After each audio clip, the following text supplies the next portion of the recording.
ನಿಮ್ಮ ಮಂಡಿ ಸವೆತ ತಡೆಯಲು ಅಂದರೆ ನೀ ಆರ್ಥರೈಟಿಸ್ ಅಂತ ಏನು ಹೇಳ್ತೀವಿ, ಮಂಡಿಯ ಏಜಿಂಗ್ ಪ್ರೋಸೆಸ್ನ ನಿಧಾನ ಮಾಡೋದಕ್ಕೆ 5 ಟಿಪ್ಸ್ನ ಫಾಲೋ ಮಾಡಿ. ಪಾಯಿಂಟ್ ನಂಬರ್ 1, ನಿಮ್ಮ ತೂಕನ ಕಡಿಮೆ ಮಾಡ್ಕೊಳ್ಳಿ. ಪ್ರತಿ 1 kg ಹೆಚ್ಚಾದ್ರೂ ಮಂಡಿ ಮೇಲೆ ಅದು 3 to 4 ಟೈಮ್ಸ್ ಹೆಚ್ಚು ತೂಕ ಕಾಣಿಸುತ್ತೆ. ಇದರಿಂದ ಆರ್ಥರೈಟಿಸ್ ಅಂದರೆ ಮಂಡಿ ಸವೆತ ಹೆಚ್ಚಾಗುತ್ತೆ. ಸೊ ನಿಮ್ಮ ತೂಕನ ಸರಿಯಾದ ಪ್ರಮಾಣಕ್ಕೆ ತಂದು ಇಡಿ. Point number 2, exercises. ರೆಗ್ಯುಲರ್ ಆಗಿ ವಾಕಿಂಗ್ ಮಾಡಿ, ಸೈಕ್ಲಿಂಗ್ ಮಾಡಿ, ಸ್ವಿಮ್ಮಿಂಗ್ ಮಾಡಿ. ನೀವು ಮಂಡಿನ ಎಷ್ಟು ಲೋಡ್ ಮಾಡ್ತೀರಾ, ಕಾರ್ಟಿಲೇಜಿಗೆ ನ್ಯೂಟ್ರಿಷನ್ ಅಷ್ಟೇ ಚೆನ್ನಾಗಿ ಸಿಗುತ್ತೆ, ಮಂಡಿಯ ಏಜಿಂಗ್ ಪ್ರೋಸೆಸ್ ನಿಧಾನ ಆಗುತ್ತೆ. ಪಾಯಿಂಟ್ ನಂಬರ್ 3, ಸ್ಟ್ರೆಂಥನಿಂಗ್ ಎಕ್ಸಸೈಸಸ್ ಅಂದರೆ quadriceps muscle, hip abductor muscles. ಇವು ಮಂಡಿ ಮೇಲಿನ ಪ್ರೆಷರ್ನ ಕಡಿಮೆ ಮಾಡುತ್ತೆ.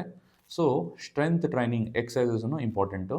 ಪಾಯಿಂಟ್ ನಂಬರ್ 4, ಮಂಡಿಯ ಇಂಜುರಿಗಳನ್ನ ನೆಗ್ಲೆಕ್ಟ್ ಮಾಡಬೇಡಿ. ACL tear, meniscus tear, cartilage tear ಇದೆಲ್ಲನೂ ನೆಗ್ಲೆಕ್ಟ್ ಮಾಡಿದ್ರೆ ಮಂಡಿ ಸವೆತ ತುಂಬ ಬೇಗ ಆಗುತ್ತೆ.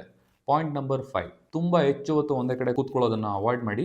ಪ್ರತಿ 60 ನಿಮಿಷಕ್ಕೊಮ್ಮೆ ಬ್ರೇಕ್ ತೊಗೊಂಡು ಶಾರ್ಟ್ ವಾಕ್ ಮಾಡ್ಕೊಂಡು ಬನ್ನಿ. ಸೊ ವಯಸ್ಸಿಂದ ಮಾತ್ರ ಮಂಡಿ ಸವೆತ ಬರಲ್ಲ, ನಿಮ್ಮ ಇವತ್ತಿನ ಅಭ್ಯಾಸಗಳೇ ನಿಮ್ಮ ಮಂಡಿನ ಹೆಲ್ತ್ನ ನಿರ್ಧರಿಸುತ್ತೆ. ಇದೇ ಥರ ಹೆಲ್ತ್ ಎಕ್ಸ್ಪ್ಲೇನರ್ಸ್ಗಾಗಿ ಫಾಲೋ ಮಾಡಿ. Thank you.